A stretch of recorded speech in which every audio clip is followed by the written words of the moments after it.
इस एक महीने में तालिबान के लोगों ने पता नहीं क्या क्या देखा। उन्होंने पुराने सरकार को जाते हुए देखा, अफगानिस्तान के राष्ट्रपति को भागते हुए देखा, तालिबान को पूरा सिस्टम, पूरा देश को कवर करते हुए देखा और आज उन्होंने 2 ब्लास्ट भी देख लिए। इस समय वहाँ डर और भय का माहौल है। कल काबुल एयरपोर्ट पर एक के बाद एक 2 बम धमाके हुए। ये सुसाइड ब्लास्ट थे। इन धमाकों में अमेरिका के सैनिक और अमेरिका के नागरिक भी थे और पेंटागन ने इस बात को कंफर्म किया है। काबुल एयरपोर्ट में पहला धमाका एबे गेट पर हुआ और यह उन 4 गेट्स में से एक है जहां से लोग एयरपोर्ट के अंदर प्रवेश करते हैं। और दूसरा धमाका एयरपोर्ट से 1.5 किलोमीटर दूर बैरेंट होटल के सामने हुआ। यह हमला आत्मघाती हमलावरों ने किया, जिसे सुसाइड बॉम्बर कहते हैं। इस हमले की जिम्मेदारी ISIS खुरासान ने ली है। कल सुबह से ही काबुल एयरपोर्ट के चारों गेटों को बंद कर दिया गया था, क्योंकि अमेरिका और नेटो के देशों को इस तरह की आतंकवादी हमले की सूचना पहले ही मिल गई थी। उन्होंने पहले ही चेतावनी दी थी कि कल काबुल एयरपोर्ट पर इस तरह का बड़ा हमला हो सकता है। अमेरिका के रक्षा मंत्रालय ने भी इस धमाके की पुष्टि की है और कहा है कि और भी ऐसे धमाके हो सकते हैं। यानी अभी 2 धमाके हुए हैं काबुल एयरपोर्ट पर, लेकिन आने वाले समय में या कुछ घंटे में या कुछ दिनों में और भी ऐसे धमाके हो सकते हैं। इसलिए अमेरिका ने पहले ही नागरिकों को एयरपोर्ट से दूर रहने के लिए कह दिया। यह ब्लास्ट ऐसे वक्त पर हुआ जब हजारों लोग अफगानिस्तान छोड़ने के लिए काबुल एयरपोर्ट के बाहर इकट्ठा हैं। कई परिवार मौजूद थे, महिलाएं, बच्चे, बुजुर्ग बड़ी संख्या में वहां मौजूद हैं।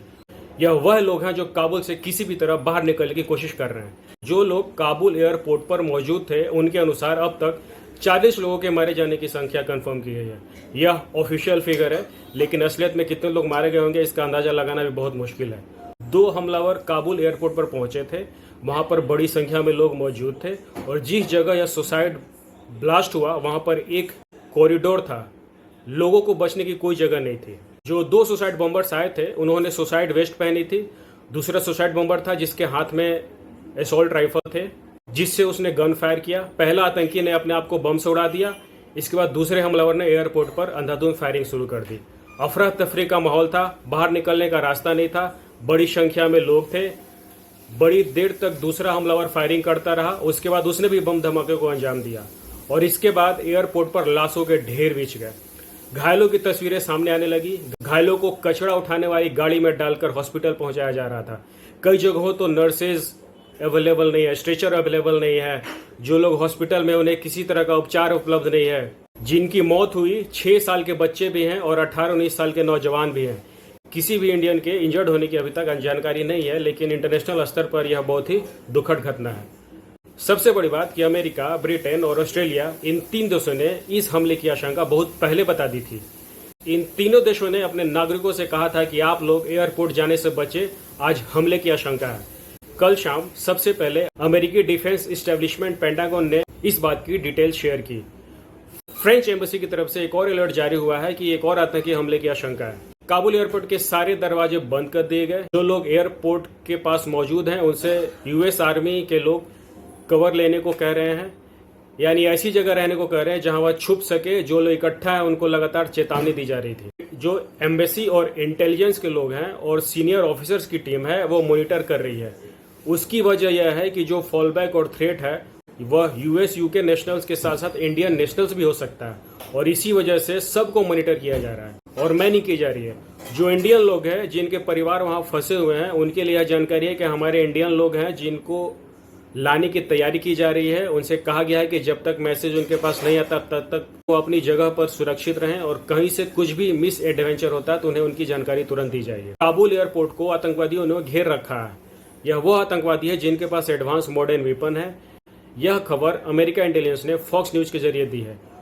उसका दावा है कि अमेरिका इंटरनेशनल ने बताया कि काबुल एयरपोर्ट को आतंकवादियों ने घेरा हुआ है और यह आतंकवादी तालिबान के आतंकवादी नहीं है, ISIS हैं जिनके निशाने पर अमेरिकन सिक्योरिटीज फोर्सेज हैं।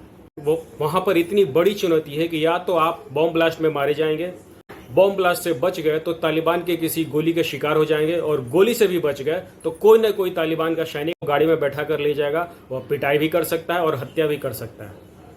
चारों तरफ वहां डर और भय का माहौल है। बड़ी बात यह है कि तालिबान तो खुद एक आतंकवादी संगठन है जिसने सिर्फ हमला करना ही सीखा है और एक्सपर्ट है, लेकिन जब पश्चिमी देशों के इंटेलिजेंस ने चेतावनी दे दी आपके एयरपोर्ट के ऊपर हमला हो सकता है, तो क्या वह सिचुएशन को हैंडल कर पाएगा?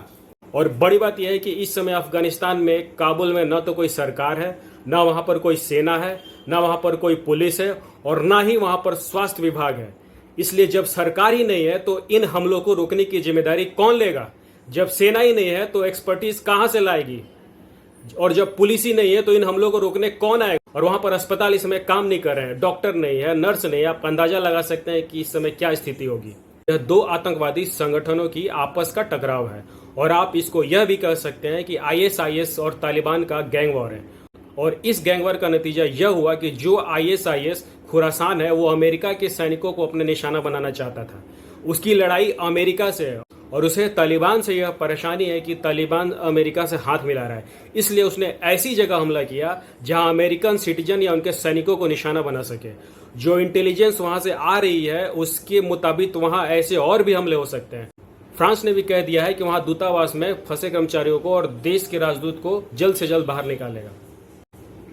अमेरिका के राष्ट्रपति बिडेन ने यह आशंका एक दिन पहले ही जता दी थी। बिडेन को तो 24 घंटा पहले ही पता था कि हमला होने वाला है। अमेरिका के इंटेलिजेंस यूनिट ने भी यह अलर्ट जारी करते हुए अपने नागरिकों को काबुल एयरपोर्ट से दूर रहने के लिए कहा था। इस अलर्ट में यह भी कहा गया कि जो लोग काबुल एयरपोर्ट के ओवे नॉर्थ गेट और ईस्ट गेट पर खड़े हुए हैं वो उन्हें तुरंत वहां से हट जाना चाहिए, क्योंकि वहां कभी भी एक बड़ा धमाका हो सकता है और यह धमाका उसी ओवे गेट के पास हुआ है। इससे पता चलता है कि अमेरिका के पास बिल्कुल सही और सटीक जानकारी थी। लेकिन बड़ी बात यह है कि अमेरिका अपने आप को सुपर पावर कहता है।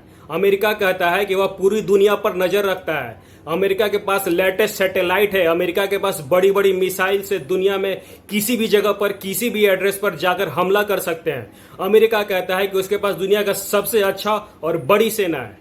उसके पास क्या नहीं है? सुपर पावर है। लेकिन अमेरिका भी एक छोटा सा अलर्ट जारी करके चुपचाप बैठ गया और इसने उन लोगों को मरने के लिए छोड़ दिया। इसलिए अफगानिस्तान में जो कुछ हुआ है अभी पिछले 15 दिनों में, इनमें से दो बड़ी बातों की तो यह कि उसने पश्चिमी देशों की पोल खोल दी है। अमेरिका जैसे देश जो अपने आप को सुपर पावर कहते हैं उनकी पोल खोलकर रख दिया है और यह बता दिया है कि सुपर पावर नहीं है। वो सुपर पावर कैसे हो सकता है जो तालिबान से भी नहीं जीत पाए? और दूसरी बड़ी बात यह है कि ये जो इस्लामिक देश हैं उनकी भी पट्टी खोलकर रख दी है। जो इस्लामिक देश, जो टोटल 56 देश है दुनिया में इस्लामिक स्टेट चलाते हैं, जो अपने आप को इस्लामिक देश मानते हैं, उनमें से भी कई देश अफगानिस्तान के इन आम लोगों की मदद करने के लिए तैयार नहीं है। उनमें से ये कोई देश नहीं कह रहा कि हम आपको शरण देंगे। अफगानिस्तान के आम लोग हमारे देश में आकर शरण ले सकते हैं। यानी कि इस्लामिक देश भी इस्लाम के नाम पर अफगानिस्तान के लोगों को शरण देने के लिए तैयार नहीं है। तो यह कैसा इस्लाम है? और बड़ी बात यह है कि इस्लाम और अल्लाह किसकी तरफ होगा आज? अफगानिस्तान के आम लोगों की तरफ, या फिर अफगानिस्तान पर शासन करने वाले तालिबान की तरफ, या फिर ISIS की तरफ, या फिर उन देशों की तरफ जो अपने आप को इस्लामिक देश कहते हैं? इस्लाम किसकी तरफ है? इस्लाम किसकी मदद करेगा? अल्लाह किसके ऊपर अपना आशीर्वाद रखेगा? किसकी जान बचाएगा? ये एक बहुत बड़ी गुत्थी है जिस पर अब सबको बहस करना चाहिए। असल में इस्लाम है कौन सा? तालिबान वाला है, ISIS वाला है, या जो अफगानिस्तान के आम लोग हैं जहां से भाग जाना चाहते हैं वो है क्या?